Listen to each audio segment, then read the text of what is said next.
Assalamualaikum warahmatullahi wabarakatuh. Okey, bersama Ustaz Syafiq lagi untuk kita sambung dalam pembelajaran kita, iaitu dalam tajuk bahan. So sebelum ni kita dah pun belajar mengenai sumber asas bahan dan kita akan masuk ke dalam tajuk aplikasi sifat bahan. So pengetahuan tentang sifat satu bahan adalah penting dalam mereka cipta satu objek. Pilihan jenis bahan yang berterusan dapat memastikan objek yang dicipta dapat berfungsi dengan baik mengikut keperluannya. Okey, mari kita tengok video. Okey, jom. Bismillahirrahmanirrahim. Assalamualaikum warahmatullahi wabarakatuh. Apa khabar anak-anak murid cikgu tahun 4? Hari ini kita nak belajar muka surat 151, aplikasi sifat bahan. Okay, aplikasi sifat bahan.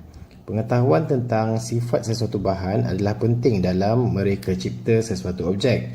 Pemilihan jenis bahan yang bersesuaian dapat memastikan objek yang dicipta dapat berfungsi dengan baik mengikut keperluannya. Okey. Ini adalah cara-cara untuk mencipta sesuatu objek berdasarkan sifat bahan. Okay, pertama dibuat apa? Mengenal pasti masalah. Okay, dia kata apa? Cantiknya kita mainan ni. Mari kita cipta kereta mainan sendiri. Tapi bagaimana? Nombor 2, menjana idea. Saya cadangkan kita gunakan bahan kita semula. Jadi di jana idea dia nak gunakan bahan kita semula. Kita boleh gunakan pengetahuan tentang sifat bahan. Okay, kamu dah belajar tentang sifat bahan kan? Yang mana objek yang boleh terapung, yang mana objek boleh mengalirkan haba, yang mana objek boleh ditembusi cahaya dan sebagainya. 3, membuat lakaran. Okay, kita lakarkan. 4, menyediakan alat dan bahan. Okay, ini alat-alat bahan yang akan digunakan. Nombor 5, dia akan buat kereta mainan. Okay, ini step-step dia lah.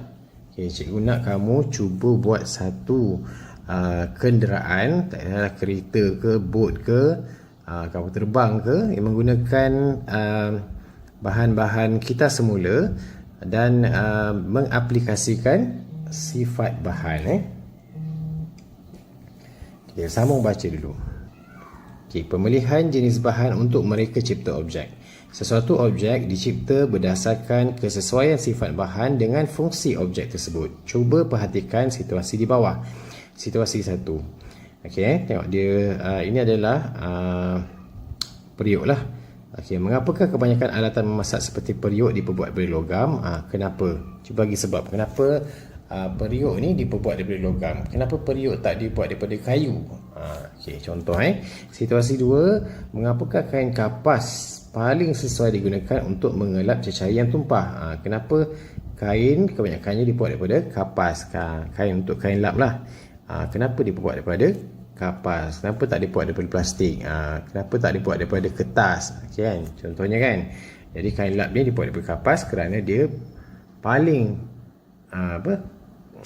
dia menyerap air paling banyak. Okay, contohnya mengapakah pemilihan jenis bahan penting untuk mereka cipta sesuatu objek? Jadi kalau kamu nak reka cipta satu objek, katakanlah apa-apa objek pun kamu kena reka cipta berdasarkan sifat bahan itu. Okey, sifat bahan dan juga jenis bahan dia. Okey, cikgu nak kamu cuba jawab soalan ni. Jawab soalan 1, jawab soalan 2, jawab soalan 3 dan juga jawab soalan 4. Okey, 4 soalan buat dalam nota sains. Jadi kita dah habis belajar. Tajuk ni senang saja. Sumber asas bagi bahan untuk membuat satu objek ialah sumber asasnya, contoh bahan kayu, bahan kayu, contoh objek kerusi kayu. Sumber asas dia adalah tumbuhan. Okey, kalau kulit, contoh objek kasut kulit. Sumber asas dia adalah haiwan. Logam dan tanah, sumber asas dia adalah batuan. Plastik dan kain sintetik, sumber asasnya adalah petroleum. Sifat bahan bagi sesuatu objek adalah seperti yang berikut. Okey, kena ingat ni sifat bahan ni kena ingat: menyerap air dan kalis air, terapung dan tenggelam, mengalirkan arus elektrik, kebolehan penembusan cahaya, mengalirkan haba dan juga sifat kenyal. Okey. Contoh yang kenyal tu ialah getah lah, getah kenyal. Pemilihan jenis bahan yang digunakan untuk mereka cipta sesuatu objek adalah penting untuk memastikan objek tersebut dapat berfungsi dengan baik dan sesuai untuk digunakan. Okey, kerja rumah cikgu nak bagi tadi, kerja rumah tadi cikgu dah bagi tahu kamu kena buat kerja rumah yang ni 1, 2, 3 dan 4. Kemudian cikgu nak kamu cipta satu objek ataupun kenderaan ataupun apa-apa pun kamu boleh cipta yang menggunakan yang mengaplikasikan sifat bahan. Contohnya kamu nak buat apa? Lastik ke? Lastik kena buat daripada apa? Contohnya kamu buat daripada getah kan. Lastik ni mesti buat daripada getah cikgu. Kenapa kena buat bahagian ni daripada getah? Kerana getah punya sifat kenyal. Jadi kita boleh tarik dia dan lepaskan. Okey, kamu nak buat, katakan kamu nak buat sampan. Okey, sampan kan. Sampan dibuat daripada apa bagi tahu, contohnya kamu nak buat sampan daripada tin aluminium. Kenapa bahagian ni tin aluminium? Kerana mungkin tin aluminium ni dia terapung ke dan sebagainya. Okay, cipta satu bahan tolong buat satu bahan, cuba hantar minggu depan. Yang ni kena cipta satu bahan berdasarkan satu objek.